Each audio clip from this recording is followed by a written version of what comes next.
Well, hello there. My name is John. Thanks for being a part of the Christian Media Marketing Live Show.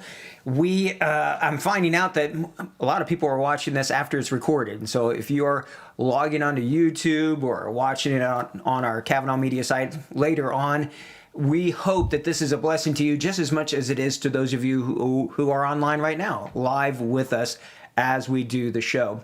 One of the reasons that we do this show live is so that I can answer questions. If people have questions about the content that we are going through, then I'd love to try to answer those for you as we're looking at it. And so that's a big part of why we do this live. And the other reason is that it keeps my feet to the fire, to continually be updating, to try to listen to those of you who are using media to reach out, whether that be a mission team or a church or wherever you find yourself. We want to help you. Now, we're going to look at websites today, and we're going to look at why they are important. But before we get into that bit of training, each week I try to answer some of the questions that I'm getting from people and address those here on this show. So I'd like to look at a few of those here. If you have other questions, make sure and just type them into the comment section of wherever you're watching this. And if we can, we'll try to answer them right here on the show live. Whether we do it right now, we'll do a little bit of training. And then afterwards, if there's any questions, we'll make sure and try to answer those as well. So here's one of the questions that I got asked, and actually it was put on our live training course area, our learning management system on our Kavanaugh Media site. And it was just simply this question: can I get a Facebook pixel if you don't have it on your website? That's the purpose of it, is to allow you to see once they click on an ad and go to your website, or maybe they're downloading an app. Maybe you're using this marketing for a Bible app that you use or a video app that you use. I know there's several of you who reach out to me who are Bible translators, who are using some marketing to try to let people know about the Bible in their heart language, which I love. I think that's actually one of the most important things we can do. So until you get the pixel installed on your site, well, you're not going to see what's happening there. And so, yes, you can get a pixel even if you don't have a site created, a website yet. And so you can get that one. There's no problem with that whatsoever. So feel free to get started on that. But some of the technical stuff that you're going to have to do and setting up the different events, those kind of things, you really need to get those set up once you have your site created there. All right, next question that I've been asked. If I was just getting started, I'll drag this question right there. If we were just getting started, which should we use first? Facebook or Google? I love this question because this comes back to like iPhone, Android kind of world. So people kind of have a lot of opinions on this. So it is no doubt in people that know me that I am an Apple fanboy. I have used their products. I like the security stuff. It just works, okay? Can you do more with Linux? Yes. If you ask one of my sons, he loves it. And so I hate diving into these things because that's what ends up people going, oh, well, this is better, or you can do this or that, whatever. Yeah. These are tools for you and me to be able to get the message of Jesus out there to as many people as possible. So when it comes to Facebook or Google or Twitter or YouTube or any other channel that allows us to do paid ads. Now, you can do organic stuff, but you need to understand that the reach on that. So if you just have a Facebook page and you don't ever run any ads, Facebook is reporting that the worldwide reach, the amount of people that are actually going to see that's maybe 5 to 7%, somewhere in that range. That's why we use ads, to get the message out there in front of people. So if I was just getting started, and with teams that I've worked with or people that I advise, I usually encourage them to get started with Facebook first. The reason for that is you can get really detailed targeted. You can really pick who your audience is. You can really nail that down to a more granular level than what I think you can do on Google. Now, it's great on Google, but it's a completely different strategy. Let me put it this way. There's a push and a pull when it comes to strategy with media and with marketing. A push strategy is when you're putting something out there in front of people, and a pull strategy is when you're trying to get them to come from, say, search results and come to you, to your website or to your content. Facebook is a push channel. So people go on Facebook looking for pictures of family or whatever else. Maybe it's a group they're in. They're looking for pictures of cats, all right, whatever it is, on Facebook or on Instagram. We're just trying, because of what they have shown through their behavior of what they like or their demographics, to push some content out there in front of them to see if they're interested.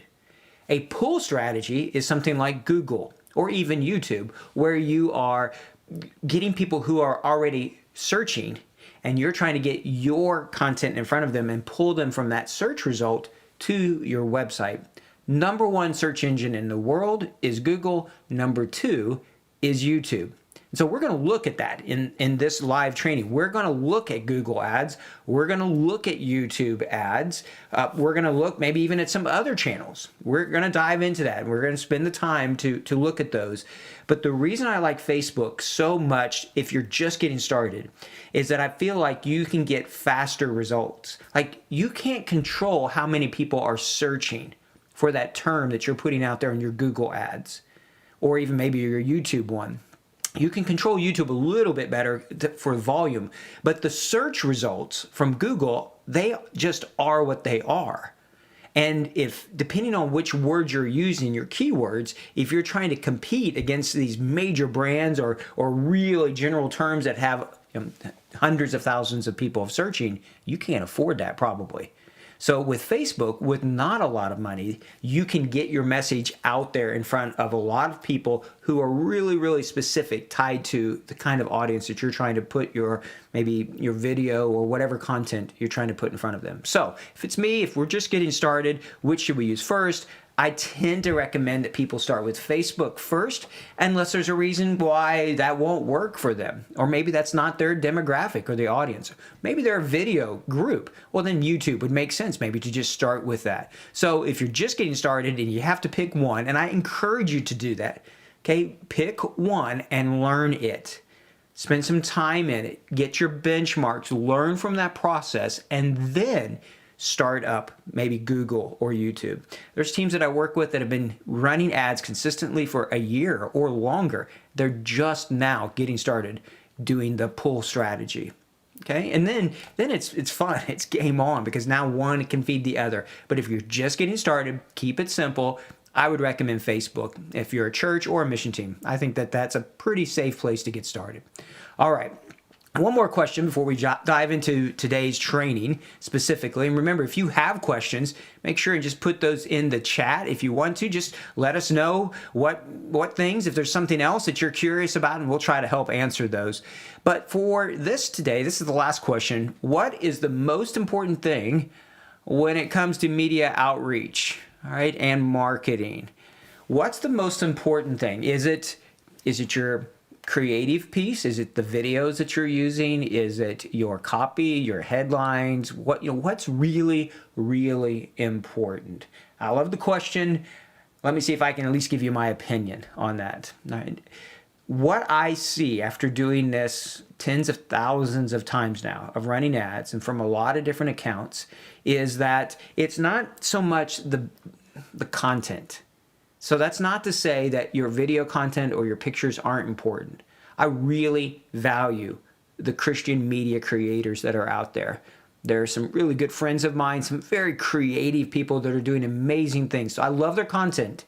GMPI, that's helping sponsor this show, would be a good example of that. But what we're doing in these social media channels requires us to have the content and the copy and the headlines, but there's something even more important to it, and that is just consistency. The number one thing that I would say to you is that it's more important for you to consistently be running paid ads than it is for you to be worrying about having the perfect video or the perfect edit. I mean, if you can do that and you have the teams of people to do that, fantastic. But there's a lot of great content. In fact, I'm going to show you some of this on today's show here that's already out there that you can use, that's already been created. And then when it comes to testimony videos or user-generated content, that's great. you can just use your cell phone. I literally have shot ads and used tons of things just using this, just my cell phone. I want to get closer using what I call my foot zoom. All right, I just get closer to the subject so I get decent audio. But don't get caught up thinking, oh, we've got to buy all this equipment and we have to have all of this.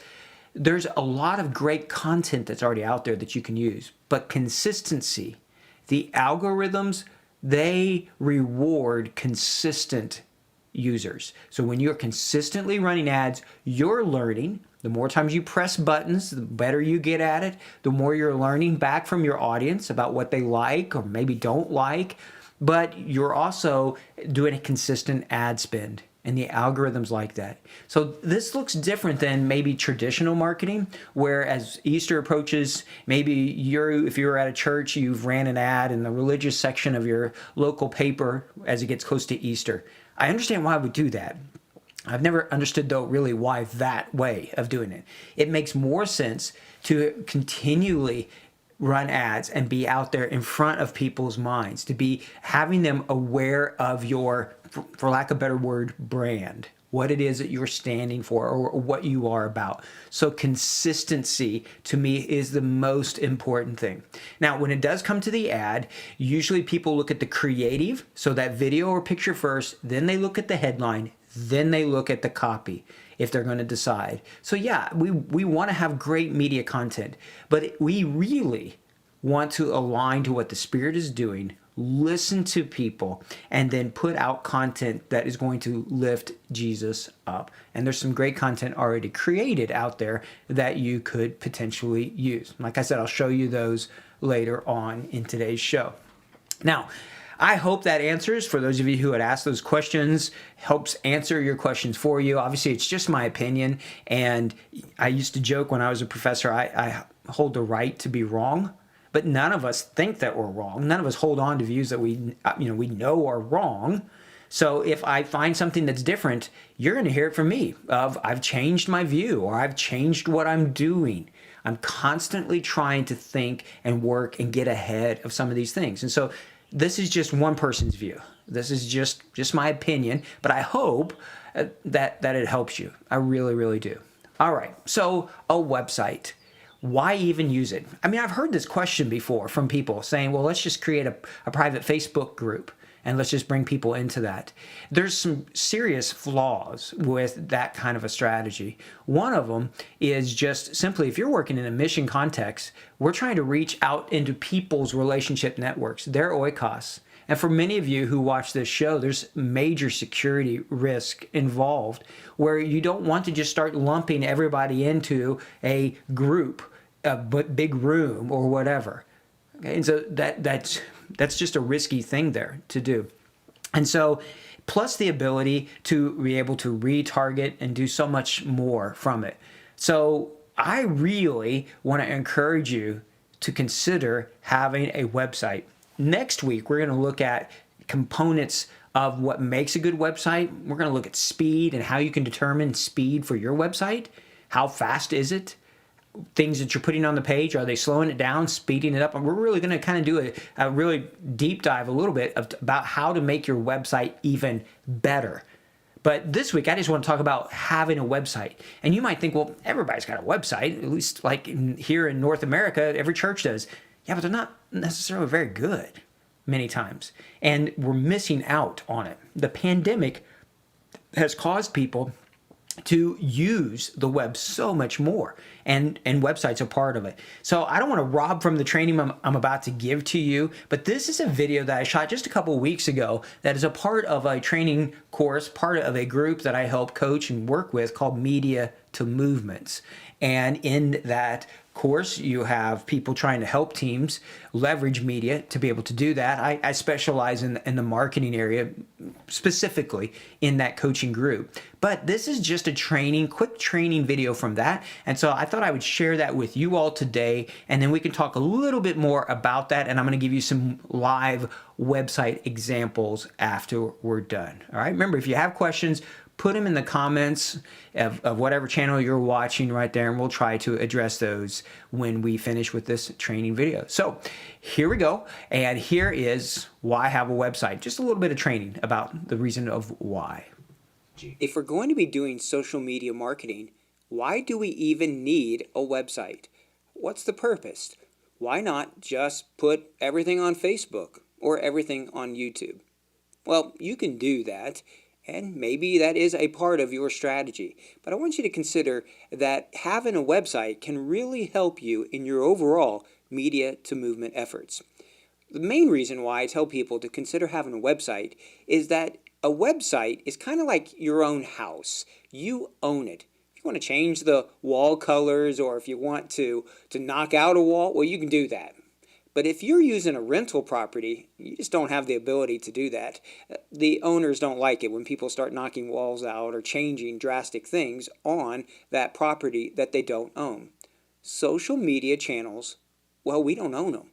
They are not our house. And each one of them have their own terms of service, things that you can do and that you can't do. And these are changing all of the time. And so while it's important for us to know the terms of service, it's really important for us to know what kind of content is going to fit best for each type of social media channel that we're doing. So it's important to stay within the terms of service, and it's important to make sure that our content fits right for the social media channel that we're using.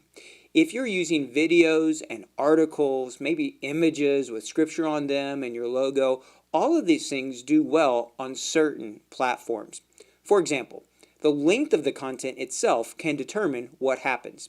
For a video, if it's a long video, people go to YouTube to watch videos. They're not going to go on Facebook to watch a 20-minute video, maybe not even a 10-minute or 5-minute video.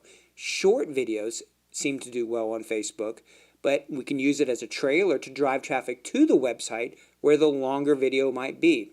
But if it's on YouTube, well, you could put the whole longer video on there. So understanding the social media channels that you're using, it's important to understand what kind of content you want to put on there. People go to Facebook to see updates about their friends or family or maybe groups that they're in.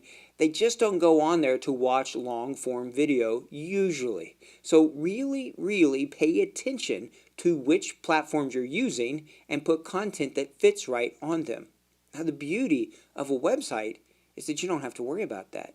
You can put long videos, short videos, you can put articles, you can put pictures. There's tons of different things that you can do on your website, and you're not limited by the terms of service nor by having content that fits right for the channel that you're using. So it's really important to make sure that you're consolidating all of your different types of media onto your website. I like to think of your website in one sense almost like a library, that's the place where all of your content can be found.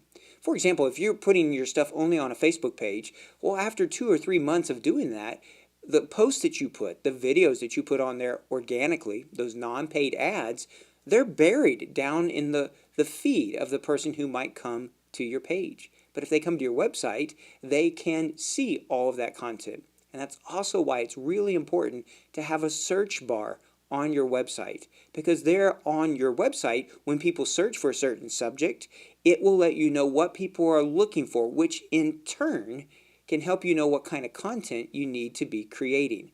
All of this analytics can be found from your website to let you know how long are people spending time on your site, how long are they watching videos, which articles seem to be the ones that they're most interested in, how many people are clicking the Bible download button. All of this analytics, all of this data can be found when you're using a website and you have certain types of tracking and analytics tools installed. So, for example, Google Analytics and maybe the Facebook Pixel. The Facebook Pixel is just a small little bit of code that lets Facebook know what people are doing on your website. That also can help you know if your ads are working the way that you're hoping for them to do. That's going to be a different video, though, at a different point, explaining the Facebook Pixel.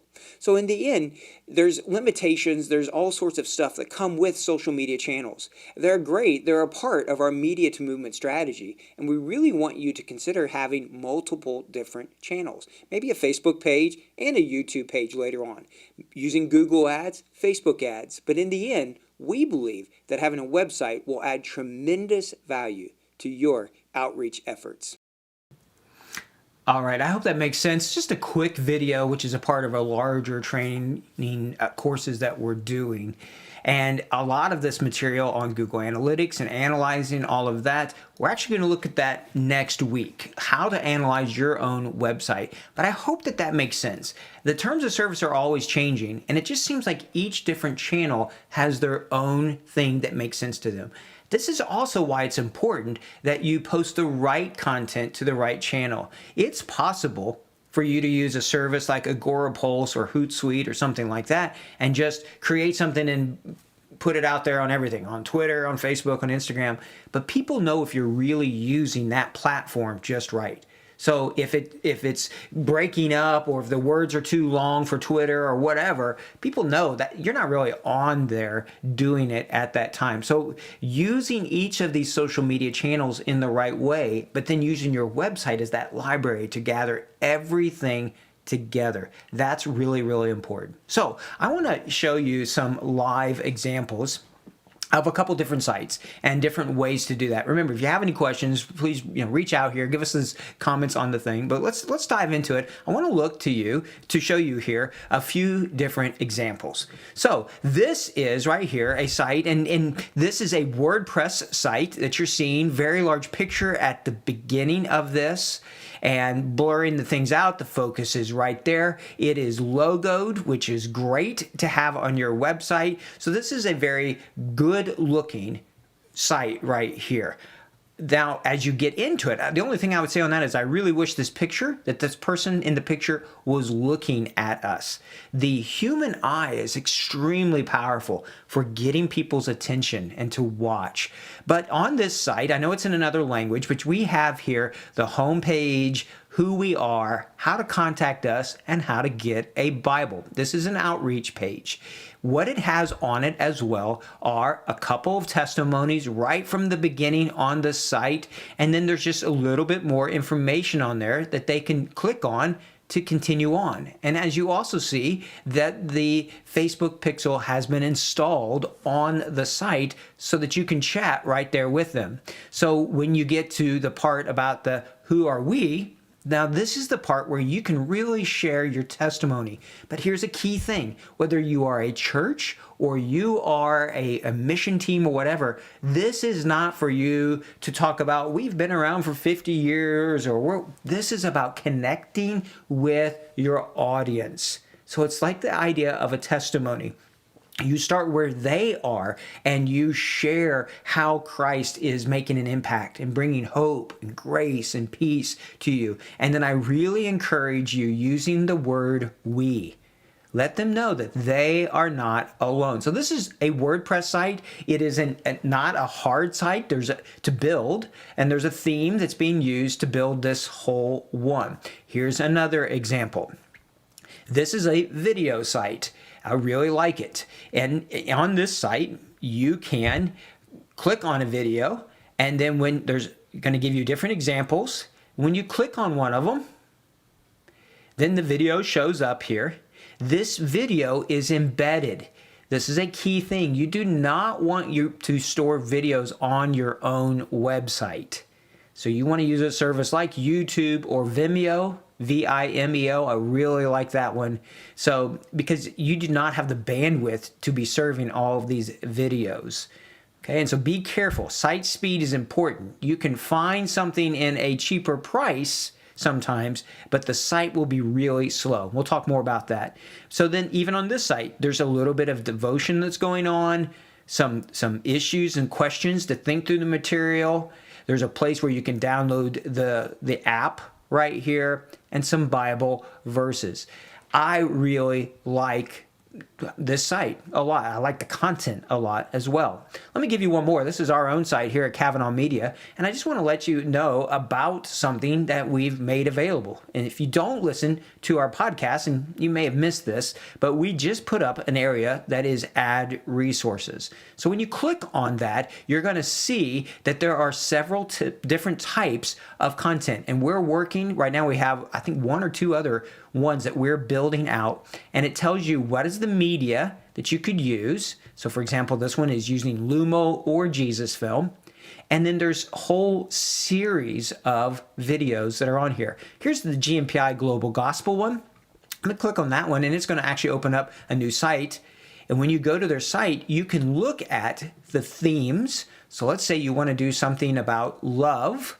So these are key longings that people have. Empathy marketing, forgiveness, love, acceptance, significance, security. So if you want to do one on love, you could click on that. And then here's all of their videos that are already brought in about love. So when you click on Mary Anoints Jesus' Feet, then here is the video link, and it's in a ton of different languages as well. And then you have once again, some questions that they can work through. Here you can download the image if you want to put that on your ad. So that's a great one that GMPI has made available. You also have, here's one if you're working in Arabic and they're working to put this in other languages, share the story. And when you click here, this is a creation to Christ. And so these are the kind of things that you could put on your website. So if you wanted to do one about creation, when you click on it here, it's going to give you an ad idea. So here's a headline. Here's a little bit of copy for your ad. Here's a still image, or you could use a short portion of the video, kind of like a trailer. And then here's some ideas for even your landing page on your website. So it's very specific to it. Here's the video. Here's a little bit of a devotional talking about what the video has there. There is the ability for them to watch other videos. They're already on your site. Why do you want them to wait to get the next one? Because your ad may not reach out to them. You want to talk to people while they're there, while they're searching. So we make it available so that they can watch the very next video or even see all of them. And then we give them options. These, you'll hear me call them calls to action. Would you like somebody to pray with you? Would you like to know more about Jesus? Would you like to read more of this Bible story or get a Bible? And they can click, they can choose, which is helping segment people so that you know what it is that they're looking for. We always try to put the Bible out there because that's part of what we have found that is extremely powerful for finding people. So in these ad resources, we have Easter coming up. So maybe you're looking for some ideas of some different videos, ad ideas, all sorts of different things. So I hope that these could be a benefit for you. And so I hope that you'll look at that. We're going to continue to be putting up new ads from different types of media creators. As I said, there's so many great media creators that are out there. One of the reasons why I like Jesus Film so much, and they have a ton of content outside of even Jesus Film, is that it's in over 1,800 languages. So Lumo is in I don't know exactly how many, maybe 10 different languages, and they're a great organization. I appreciate Tessie and all of them there greatly. GMPI, their global gospel now is I think in over 40 languages. But if you can't find it in your language, I bet you the Jesus Film has it already, which is just an amazing resource when you're getting started. All right, so I hope that this will help you. I hope that this gives you some ideas for both your ads and your landing pages. So when a person clicks on the ad and goes to your website, they need to go to a page that's specific about the subject or the video or whatever it is that you're putting into your ad there. But then you also want to make sure that you have the search bar on your website. And then next week, we're going to look at how you can see what people are searching for even on your site. And that's going to give you an idea about what kind of content that you need to be creating or putting into ads. All right. So I hope that this has been a benefit to you today. All right. I hope that this training is something that's helping you move forward. If there are questions you have, please reach out to us. I hope that you will watch our Christian Media Marketing podcast. It comes out a new one every Friday. It's just called Christian Media Marketing, as well as this show every Tuesday at 10 o'clock in the morning, Eastern Standard Time here in the United States. I hope you'll subscribe to our YouTube channels. Follow GMPI. They have so much other content that they're putting out there. So follow them, like their YouTube page as well, subscribe to that. And if you can go to our website, you're going to see those ad resources and other information, other training courses. If you're itching to get going and you don't want to wait for each week to come out here, There's some free courses on there that you can sign up for and dive real deep into Google Analytics, Facebook, you name it. All right, so next week, we're going to really start to explore your websites, how to best use them, how to best maybe design them, some really important parts to that, and then we're going to keep moving forward, Lord willing, together. So thanks so much for being a part of the show. Thank you for all of you all for being a part of this show, of what we're doing, of what we're trying to share with people, and I appreciate you all being on this. Adrian, thank you for the comment. I appreciate you, brother. You are an inspiration to me as well. So thanks for watching. I hope this helps you. For the rest of you, if you're watching it live today, thanks for taking some time out to be with us. If you're going to watch it as it's already been recorded, make sure you can always reach out and we'll try to help you in any way we can. Until next time, take care and God bless.